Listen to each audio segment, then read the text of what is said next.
Good morning, St. Paul. This is your Un-Bougie foodie on, again, a Saturday morning. Thank you all so much for tuning in today. You know what this show is all about. It's always about food. And I am here to tell you some stuff about new places, and actually not even really new places, because last week, it was all about introducing you all to, not even introducing you, but telling you about an event that I was going to, which was the Minnesota Food and Wine experience at Target Field. And that was held last weekend, Saturday and Sunday. And I had a special guest last week with me, which was my sister. She was in from California, and it was her first time being at that type of experience. She was an exhibitor because of her art, but she had the opportunity to also have many of the different types of foods that were available. And I tell you, if you've never gone to this experience, again, it's something that I know personally that I had to save up for, but I know that it was coming. So it was something that, after the previous year, again, saving a little bit of money, on and on. Anyway, enough about that. Yes, you had to save to go. I had to save to go to the experience and whatnot. But I had my own reasonings. I wanted to experience the different types of foods that were going to be at each of the vendors. And none of them disappointed. I had opportunity to get recipes and, taste certain things from certain restaurants that normally I probably wouldn't have gone to. But just to give, an idea, I mean, I'm looking for a particular recipe or whatever, that I had gotten from a vendor. It was the Minnesota Beef Council. And they were giving away, it's always free giveaways. I love free giveaways. They were giving away a cutting board, a flexible cutting board. I'm sorry. I know I'm a sucker for for free stuff. But it was, they had some grilled, it was like flank steak. And it was perfect because it was tender. It was on a stick. It was almost, it was like you were having street food, really, but a little bit more upscale, I suppose, to a certain degree. The coordinator and I would say the event planner and their assistant, we were having a conversation with them, and my sister, it was really all about my sister, but my sister, of course, was plugging me in the show and whatnot. But, the coordinator was saying, oh, the Un-Bougie foodie. Oh, well, so this weekend you're going to be bougie. I was like, no, don't say that, because that's, yeah, I'm not trying to be bougie. Anyway, the experience, it was really, really great. Gosh, there's like I said, so many different things that Minnesota Beef Council, Oceanaire, Pimento Jamaican Kitchen was there. I could go on and on. There were tons of Psycho Susie's. There was a place called, Joe's Sauces, like sauce that you pour on a particular dish. And I picked up two of their, well, at least I thought, two of their favorites. You could find them at joessauces.com, or follow them at Joe's Sauces. They have a garlic sauce, garlic sauce, and then they have a savory sauce. The garlic sauce is, it's just a blend of canola oil, garlic, fresh lemon juice, and salt. It's gluten-free, no trans fat, no GMOs, lactose-free, and it doesn't have any eggs in it as well, so it's egg-free, lactose, wheat, and egg-free. The Joe's Savory sauce, it was a mixture of sweet red peppers, walnuts, and then just spices and breadcrumbs. Again, it's vegan friendly, no trans fat, lactose, and egg free. So that's just an example of one of the vendors that was there, and it gave you a few different suggestions that you can use for either one of those. While we were there, they had pretzels for each one of these sauces. I really enjoyed the savory sauce. That savory sauce is the one where it has those sweet red peppers and the walnuts. Delicious. So if you could find it anywhere, you could definitely go on their website, www.joessauces, JOESSAUCES.com, for more ideas and as well as recipes. But I think I was hooked from the time that they offered the sample, and that Joe's Savory, yeah, man, that was so good. You could use it, as a dip or as a spread. You could use it for a sauce for any type of appetizers or entrees. We had it on crackers. The day after the event was over, or the day that the event was over, which was Sunday, my sister and we kind of had a relaxing day, or I shouldn't even say a day. We had a relaxing couple of hours. And that was the one that I opened up, was that Joe's Savory sauce. We had it on some crackers, and I put together a little charcuterie kind of presentation, sort of with strawberries and crackers and some wonderful, was it Foreign Greek?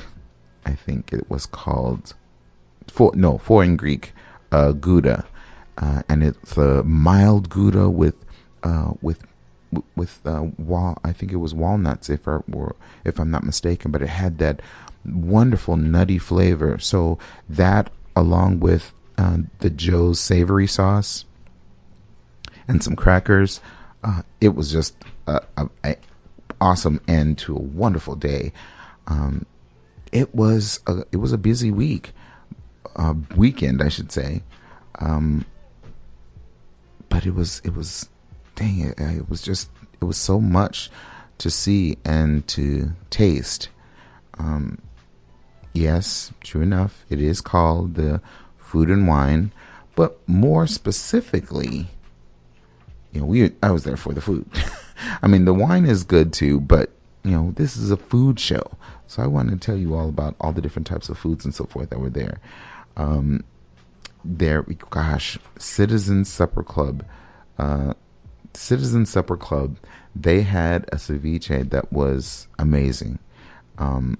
I hate to pit two places against one another, but Citizen Supper Club, they are located in the Intercontinental, so the St. Paul Riverfront area. If you want to check out their website for their menu and things that they offer, you could go to citizensupperclub.com. And they're located at 11 Kellogg Boulevard East in St. Paul, Minnesota, 55101.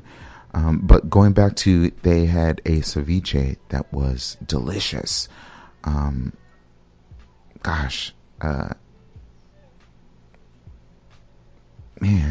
it was very good. It was very good. But they also had another dish, which I think was even more of a star, more than anything. It was the smoked salmon. Deviled egg with smoked salmon. And you would think, okay, it's just deviled egg, but the smoked salmon really set it off. It was, I'm not sure if it was Alaskan salmon or it sure tasted like one. But gosh, the fish was so fresh, and I have a friend that's kind of a connoisseur when it comes down to, deviled eggs. He felt that the eggs were on the outside were overcooked a little bit, but everything else was delicious. So shout out to Jim. Jim, yeah, maybe that may be the case because yes, we know that you are the king of deviled eggs. Your deviled eggs are bomb. So just saying, you would actually know. For me though, these were awesome. I love that the whole texture. Of course, the texture, the mixture of the egg yolk and the different ingredients that are used to actually make the center of the actual deviled eggs. But then to have that smooth texture, added the additional smooth texture of the salmon when it's placed on top, and when you're taking that first bite of, well, okay, it's a deviled egg, so it's cut in half, so it's small enough you could put the whole thing in your mouth. Sorry, when you have other things around you that you want to taste, other cheeses and meats and so forth. Hey, who has time to truly savor every little morsel? I know that seems kind of bad, but true enough, it was one that you want to just kind of like take that first bite and get accustomed and adjusted to how many different flavors that you have in your mouth right now, and then take that second one to really enjoy the this is gonna be funny, the marriage of flavors of the salmon and the egg, and it was delicious.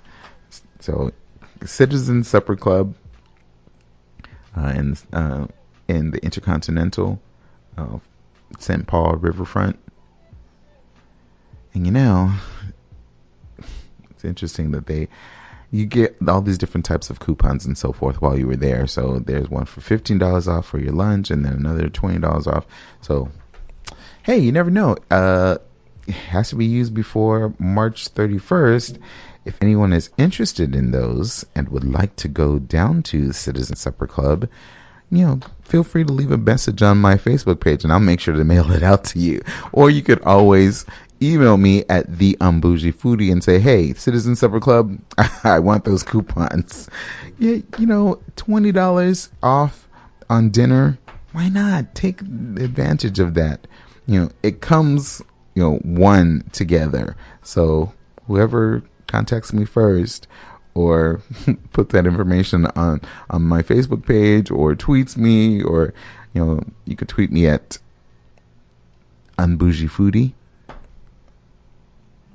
or again email the Un-Bougie at gmail.com, or leave a message on the Facebook page at the Un-Bougie Foodie.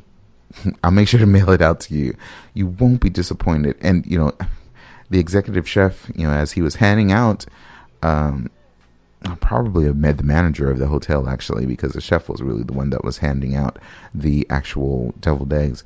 I think the manager, as he was handing these out, he was just really excited to have people at their booth. So you might get a chance to say, hey, someone from the Un-Bougie Foodie came to your station and talked all about your deviled eggs with the smoked salmon. Yeah, that was me. Make sure you go and visit them. Gosh, there was... where's this other one? Okay, so Oceanaire had a ceviche. And they had a ceviche, and they also had, I think it was a tomato bisque, possibly, but they had like nice soft ciabatta bread that was dipped in a sauce. I did not get a chance to find out what that sauce was, because things at the Food and Wine go so quickly. But their ceviche, though, I mean, that was one of the things that we stood at the table, and the three of us, my friends Diane and Jim, and we savored that. Really, truly savored that ceviche. And it is not, from what I understand, it is not something that is on their menu. However, the general manager, shout out to the general manager, Alexandria Gabrielson. They are willing to actually create that ceviche dish. As long as you contact them 24 hours in advance, they will make that for you. That's actually some service when you think about it too, because really, you are at the Food and Wine and you think, okay, here restaurant is just providing you maybe something that may be on their menu, or they've created a dish that is specific to the Food and Wine, which that's what happened with the Oceanaire in this case. And it's not something that's on their menu, but they are willing to actually create this for you. So, okay, mind you, all of these places probably, okay, not all of them, some of these places will be a little bit a pretty penny. Really shiny, pretty penny. Because we know Oceanaire can be, it's a bit pricey.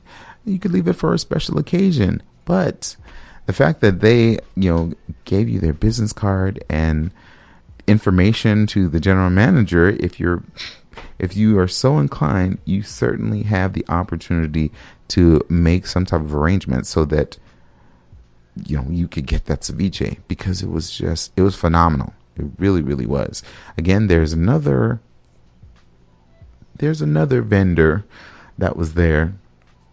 I think they were both saying, oh, this person thinks that theirs is best, but ours is better.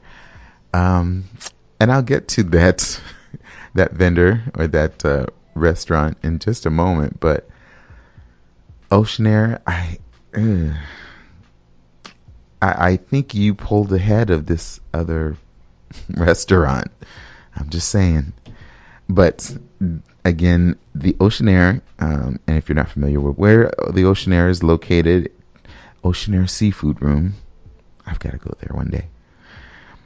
50 South 6th Street, that's Suite 100, that's Minneapolis, Minnesota 55402. Again, 50 South 6th Street, that's Suite 100. And I won't say recently moved, but this new place that they've moved to, which I think it's probably been a year or more, it looks spectacular. I mean, you go you're driving down the street on the outside and you see this blue and white neon sign, beautiful neon sign, and it just draws you in. It really does. But when you get in there, I'm telling you, the food is so amazing. Many, many years ago, a friend came from San Diego as he was doing some business, and it just so happened that it really was many years ago, at least 4 probably or more, and just as a thank you, because I was directing him, hey, let's go down this way if you wanted to have a cocktail or so forth. He took me to dinner. He and another, I believe it may have been at this time, just a business associate. But we went to the Oceanaire. Such a wonderful, the atmosphere, the service, and we got in there a half an hour before they closed. And we just walked in just to say, let's look at this place or whatever. I've never been here. And the manager was like, oh, it's no problem. Come in. We'll make sure, we'll close off the other sections and so forth and everything. Anything that you want to order, we are willing to make it for you. They were just an awesome bunch of people. The chefs, everything was fresh and tasty. Yeah. I'm not mad at that place, although I can never afford it. I can't. It was too much. Okay, so with all of the food, I mean, of course, as you know, it's not just meats and so forth that you're going to be having. You're going to be having cheeses and, oh gosh, so many different types of meat and food and just everything that they had available. It was amazing stuff. I don't even know where to begin at times because there's so many different things I want to touch on. But there's this one interesting topic where you have different types of people are wondering, okay, for beef, well, what type of wine would you actually pair with it? And that's why the Minnesota Beef Council, it was so cool to go by them. They were a fun bunch of guys, or I think, yeah, they were a fun bunch of guys that were there, serving different cuts of meat. You know, of course, I went over there to get my cutting board. But they gave out really great information on the different types of cuts of meat, and because it's the food and wine, wine pairings. So, if you're ever wondering about, beef and wine pairings, you could certainly go to the Minnesota Beef Council, and at their website at www.mnbeef.org. So that's minnesotabeef.org. And they're again they're Minnesota based beef farmers and ranchers. They're giving us nutritious ideas and recipes on how to prepare beef. And that's just not just within Minnesota, but worldwide, nationwide, actually, I'll say. But to give you an example of, for instance, like some cuts of beef, and maybe what to actually pair them with, a flank steak. Flank steak can be inexpensive, and it can be used in so many different ways. But if you were planning to have a sip of wine, to help with your digestion, or just to enhance the flavor of the dish that you're having, they're suggesting a medium red wine. So I am more in tune with having a Merlot, or maybe a Zinfandel. But they suggest also a Cabernet Franc, or I can't pronounce this one. 7 years, probably. I think that's probably correct. Someone's going to have to correct me on that. I am not French. I cannot pronounce French words very well. If it were a Latin word, maybe. Another, a strip steak, a full red is what they suggest as what to have as a pairing, and that will, some might are familiar with these, with maybe a Shiraz, a Petit Shiraz, maybe a Cabernet Sauvignon, or a Malbec. Here's another one, a ribeye. Ribeye or even a tenderloin. Those ones that I mentioned before are also good with that. And then you might even say, okay, well, I have maybe I'm going to have a glass of wine at home. What type of meal should I prepare? Well, let's just say that you have a Riesling or maybe a Moscato at home. You could do maybe a stir fry or some type of Thai beef salad. If you have maybe a Pinot Grigio or Pinot Gris, you could do maybe a steak salad, a pot roast. Many times, easiest thing to do sometimes is maybe doing a pot roast. You could do one of those medium reds that we talked about, which is maybe a Merlot. But then you just want to have something very simple. Hey, I want to have a grilled steak, maybe with some asparagus, drizzle with some olive oil and some peppers, whatever. A full red wine would be a great pairing for that. And that again would be the Cabernet Sauvignon, the Petit Shiraz, or just a standard Shiraz. There are so many different, other different pairings that you could have with them. Look in the MinnesotaBeef.org website, and that beef council, they're very, very knowledgeable, considering that when you went, I just tell you, when you stepped up to the station that they were at, they were giving you suggestions anyway of the different types of beef that were available, or excuse me, the different types of wines that you could actually pair this particular meat with. So that, again, I'm not mad at them. I'm not mad at them either. Gosh, they were a great bunch of guys, and very knowledgeable about, their suggestions.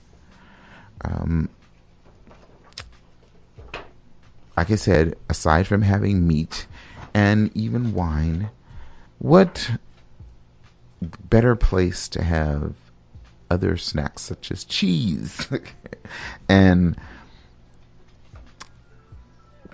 candy? Yeah, I say candy because they had sweets all over the place. It was too much. It was awesome though. It was so good. But I'm going to talk a little bit about cheese. There was one particular place that we had gone to, my sister and I stopped off at, if you would. The Burnett Dairy Cooperative, farmer owned since 1896, and they are in.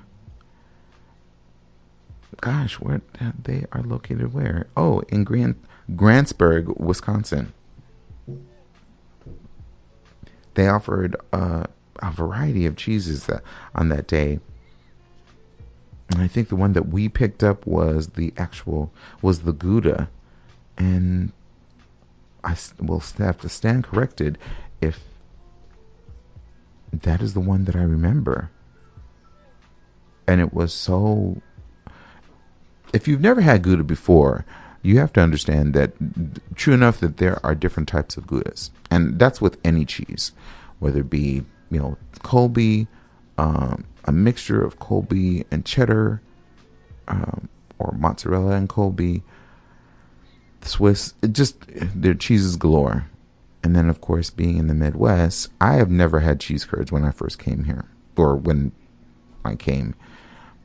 So to hear people talk about, cheese curds, and it's not a great cheese curd if it doesn't squeak. So that was one of their, I guess, taglines or just conversational topics, that you want to hear that squeak in the cheese curd, so that you know that it's fresh. And just Burnett Dairy, the cheese was phenomenal. It was, they have a wide variety. They have mozzarella, provolone, cheddar, a Monterey Jack, and I suppose the way that they cut them up and served them and made it available. I know you're probably thinking, okay, well, how can you really serve up or go wrong with serving up cheese a certain kind of way? Well, you can, if you're just kind of like, here's some, slices of cheese or pieces of cheese, and leave it at that. There are other things, especially if they are being creative with the types of cheeses, whether it be, a pepper jack cheese, or maybe a garlic flavor, or maybe some spices, or a pepper. I forgot what they called it, but there was a cheese with some type of pepper, like cracked black pepper, that was, I suppose, used as a garnish. Delicious. I tasted, what was the name of that cheese? It was I can't remember. It was a certain type of blue cheese, but it was and I don't really care for blue cheese just by itself. It would have to either be in a salad, maybe mixed in with some type of cream. But this blue cheese was it was amazing. And again, anytime I go to an event like this, or maybe go over to a friend's house and they're having a charcuterie, the first thing I'm thinking is, what can I do with this type of cheese or this type of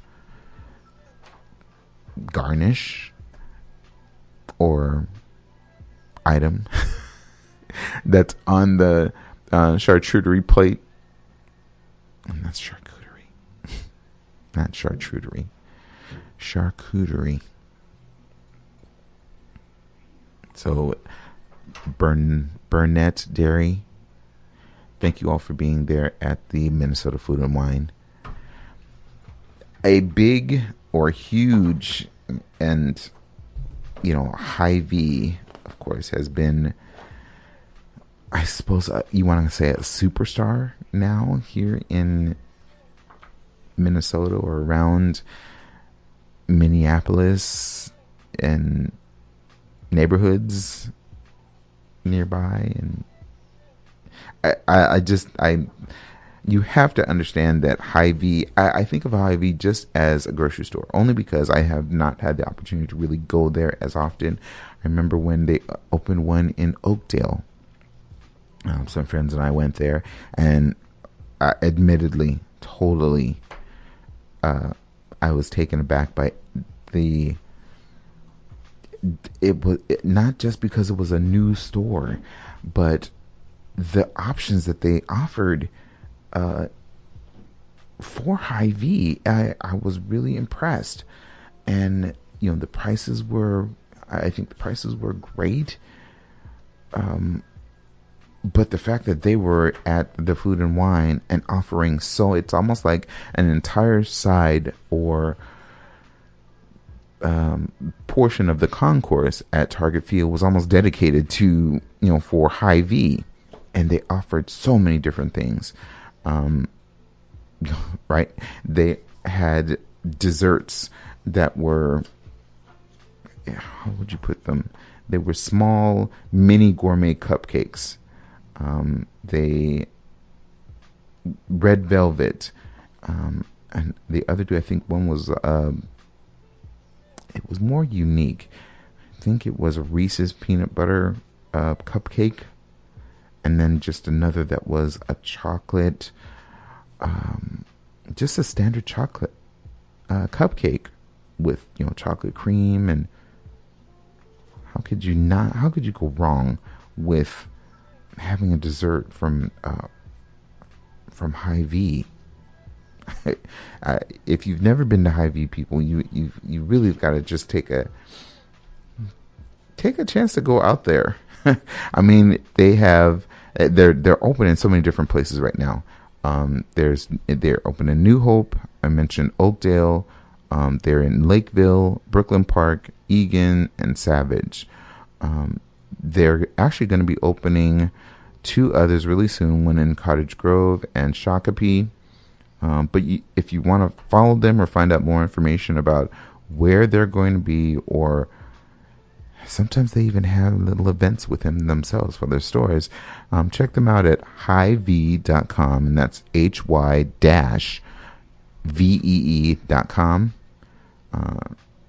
You follow them on Facebook, Twitter, Instagram. But they were offering charcuterie. They were, giving suggestions on pairing meats and cheeses. They were having a demonstration on how to create a charcuterie board. What can you place on it? And weeks ago, if you recall, I had a friend by the name of Brad Betzger online on the show, and he talked about creating a great charcuterie plate or presentation. Here they, at HyVee, they at times will give you like class instructions, if you would, on creating certain items, in this case charcuterie. I know that Oakdale, they offer a cooking class, or they have a specific area that offers a cooking class. So definitely check them out, because their food that they were offering was really phenomenal. I use phenomenal a lot, don't I? Dang. I'm sorry. Food is, it can be phenomenal for me. I don't know. I'll find a different word. But it was great. The food, the offerings that they had for the Food and Wine was one not to be missed. And yes, I know you may have missed it, but I'm just saying for those that were there, they know you needed to go by HyVee and experience that. Have something from HyVee and know that, gosh, this is some really high quality stuff. It was really great. The Minnesota Pork Board was there as well. And I have a funny story about them. Not even about them. It was just about the experience that we had while we were there. I think it was their meat, the cuts of meat that they were offering was just, it was they were large pieces of meat. And I was thinking to myself, like, what have you guys run out? I mean, apparently they had enough, definitely had enough. But going by their station, they gave you like 3 or 4 little recipe booklets, which I thought was really helpful because, as much as I love pork, sorry, all these different ideas that they've given. And here, I'm just gonna read you one of them. A Cuban pork tenderloin with rice and black bean salad. We won't go through the whole entire thing, but just the ingredients to create that Cuban pork tenderloin. It's a 1.5 pounds of pork tenderloin trimmed, and then 1/4 cup of orange juice. And I'd say with the orange juice, they have it fresh, so most likely, get some actual oranges. And same thing with grapefruit juice. I'll go down the list, but yeah, those two juices, those citruses, they have to be fresh. No concentrate, nothing from a container. So that's 1/4 cup of orange juice, 1/4 cup of grapefruit juice, 2 tablespoons of cilantro chopped. Love cilantro. 1 teaspoon of cumin, 1 teaspoon of dried oregano, 2 cloves of garlic finely chopped. And if you're not familiar with how to chop or how to, get to a garlic clove effectively and easily, there are videos online, or you can send me an email and I'll help you out. And then a 1/2 teaspoon of kosher salt, 1/2 teaspoon of red pepper flakes. The rice and black bean salad. I could have these probably placed on the website if you are really interested. The pork, though, is what I'm really getting to, but I wanted to just give the recipe portion of the pork. But if you're interested in the rice and black bean salad, I'll make it available online, through Facebook on the Un-Bougie foodie page, in the notes section. So definitely look out for that. For the tenderloin, you want to use a knife and trim off any additional skin from off of the tenderloin, and then you're going to mix the grape juice, the orange juice, cilantro, the cumin, the oregano, the garlic. I didn't mention oregano. Yes, I did. The salt and hot pepper in a Ziploc bag. Then you're going to add the pork and close it, and then refrigerate that for about 30 minutes. So basically, you are marinating that pork with all of those ingredients that we just talked about. The orange juice, cilantro, cumin, dry oregano, so on and so forth. And you're going to do that. You want to do it for at least 30 minutes, but up to 4 hours. I would suggest at least 2 hours, so that you know that you are going to get all the full flavor. If you really want a more intense flavor, then you want to keep that marinating for the full 4 hours as they suggested. And then, with 30 minutes, if you really don't want it that much, but you just want to kind of have a hint of all of those flavors, then, again, as they suggested, at least 30 minutes up to 4 hours. You then want to, for the grilling of the pork tenderloin, you want to definitely make sure if you're doing outdoor grilling, you want to do it on medium to hot grilling. I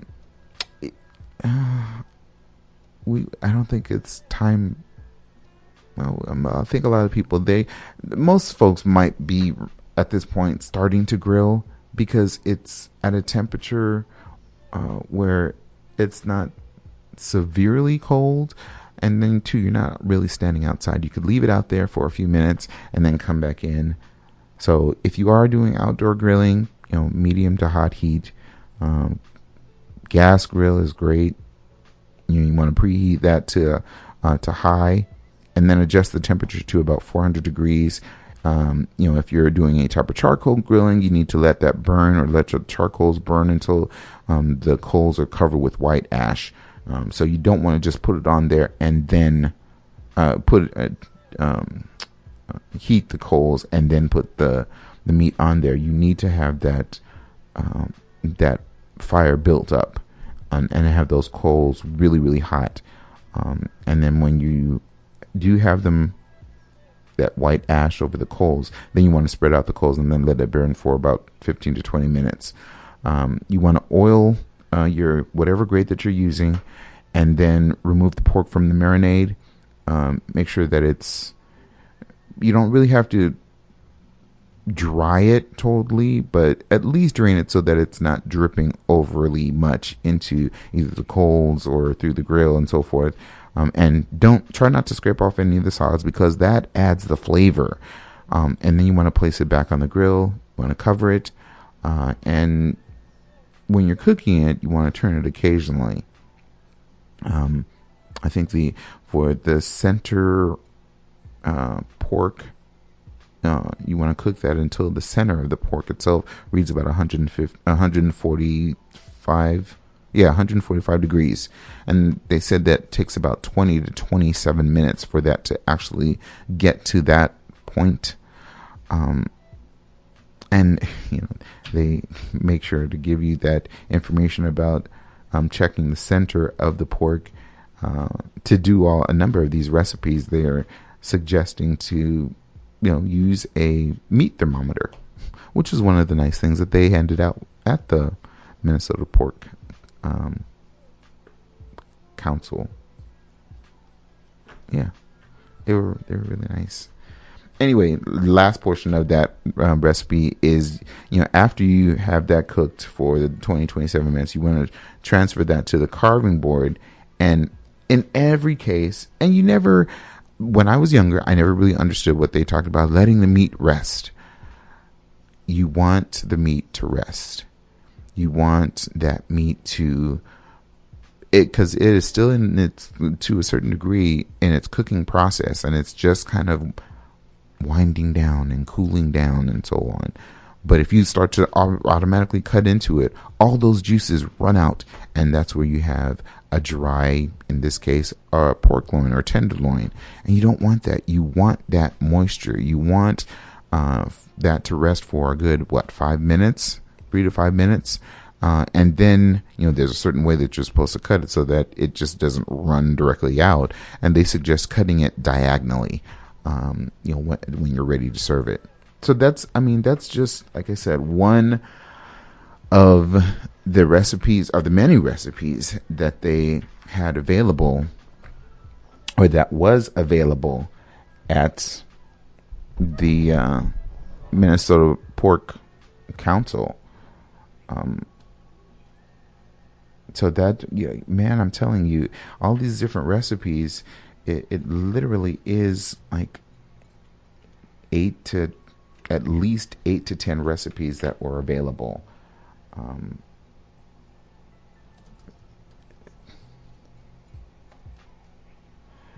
I tell you, there's not enough time for me to talk about all the other restaurants that were there, but I will mention, I know that we were talking about, or I mentioned about Ceviche, and how this other restaurant, they had, I guess, I wouldn't call it a rivalry, because they were saying how much, they're so much better than Oceanaire.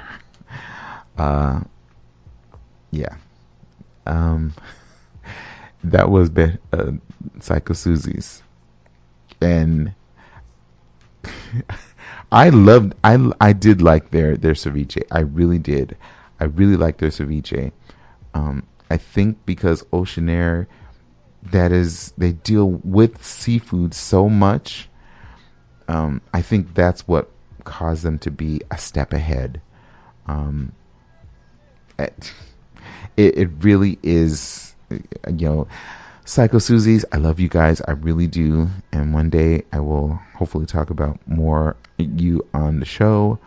But I gotta say, even though I loved your ceviche, Oceanaire took this one. So my mother used to say, my parents, not just my mother, I remember hearing my grandmother say it. And I'm just going to say it in the English way, not in the Belizean way. A fisherman will never say his fish smells bad.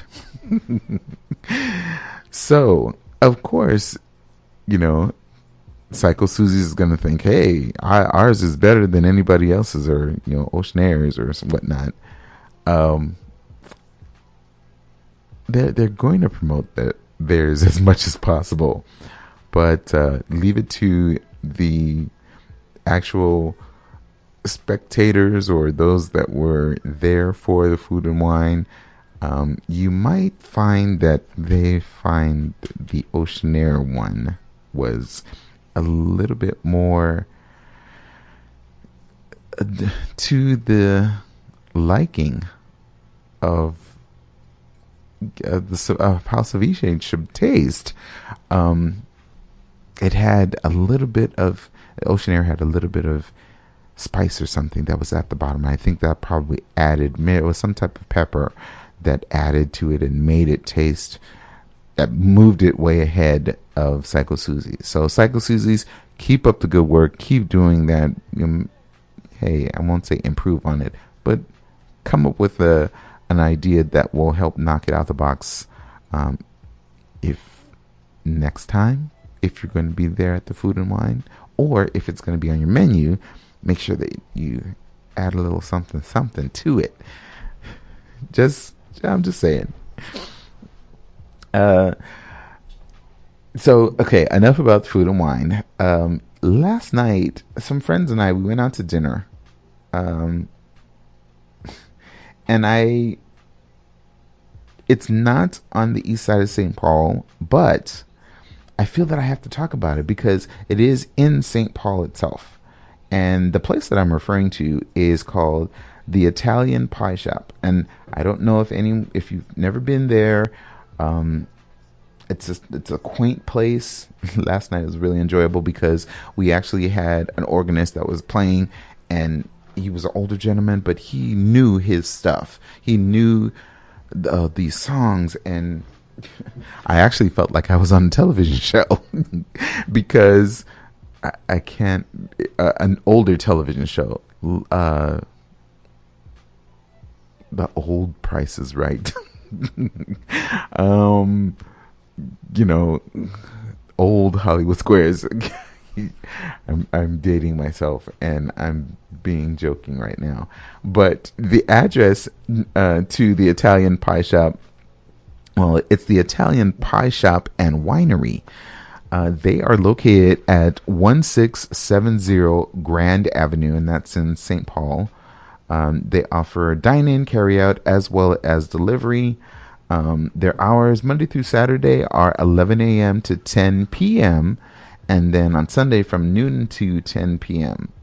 And they do deliver. So, wow, what was that? They do deliver. And, if you want to go to their website and check out, the delivery fees and so forth, and, that's on there. And to do that, just go to www.Italian Pie Shoppe, and shop is spelled SHOPPE, just in case. I don't want to send you around in a loop somewhere. But gosh, I had we were just feeling, I guess they were feeling for Italian, and I was like, okay, I could have Italian. They had there was a dish on there that was the baked penne, and you could have it with uh, gosh, meatball. Meatball. Meatball was delicious, and gosh, the it's cooked. There's nothing like it being coming straight from out of the oven, and that heat and the cheese melting on the pasta and the sauce that they use. The sauce was very good. Sauce was very good. Very good price. I think, if I recall correctly, and right now I'm looking on the menu itself. I'm like, literally, I see that nothing is over $10. Nothing on this menu is over $10. So I was very pleased about that. I had a Caesar salad, which was really great, and okay, I take that back. The dishes themselves, the pizzas, on the other hand, nothing's over 20. But that's if you're getting really large pieces of pizza. I think the most expensive one that I'm seeing on here is a large stuffed cheese pizza is $17. And then, of course, the additional ingredients and whatnot, those are going to be additional charge. So, okay, it can add up. But, initially, if you're going there and you're taking your family out and you want to introduce them to someplace new, it's about $20 for a pizza. And they have so many different items available. Sandwiches and dips, the hot Dago, Italian sausage links between Italian bread with their own homemade spaghetti sauce. That's $8. A meatball sandwich, another $8. An open-faced meatball sandwich smothered with homemade spaghetti sauce on Italian bread. They even have a veggie sandwich too. The veggie sandwich, again, is $8. And that has green peppers, onions, olives, fresh mushrooms, tomatoes, lettuce, Swiss cheese, and of course their special dressings. And then they said that it's baked in a fresh pizza crust and served with creamy dressing. So, I mean, again, as mentioned, if you're in the mood for really great Italian food, they are located within St. Paul. Whoops, I don't want to call them. We just want to talk about them right now. We just want to talk about them. Again, you don't miss out on this place. They have 3 locations, and that one that I mentioned was, again, St. Paul. Where is the other one? The other one is located in Egan, and then the last one is located in New Hope. And it's a quaint place, very quaint place. You want to... I don't think that they take reservations or anything, but you could go there and still enjoy a really great eating experience. Once again, they're located at 1670 Grand Avenue. If you want to contact them, call ahead and maybe order a dish. Definitely check out their website, which is ItalianPieShoppe.com. Remember that shop is spelled SHOPPE. Their telephone number, again, if you want to call ahead and place your order, it's 651-221-0093. Gosh, we're almost at the top of the hour here, and next week I look forward to having maybe another special guest, a new guest within visiting us at the Un-Bougie Foodie. I'll tell you more information about that throughout the week. So I know we're coming to the end of the show, and as always, I want to thank you, my listeners out there, for the Un-Bougie Foodie. Thank you so much for your support. Thank you for supporting your local community radio station, which is WEQY 104.7 LP. they appreciate you as a listening audience. And hey, get involved and show some support, not only to hear me, the Un-Bougie foodie, but also to the other show hosts that are on WEQY and doing their utmost to bring you information about things within the community or social issues and whatnot. But myself, again, would like to thank you for today, for taking this time out on this wonderful Saturday. Thankfully, it's not snowing. Yes. Until next time, as always, I want to encourage you never to let anyone tell you what kind of foodie to be, because really, it is all about the food.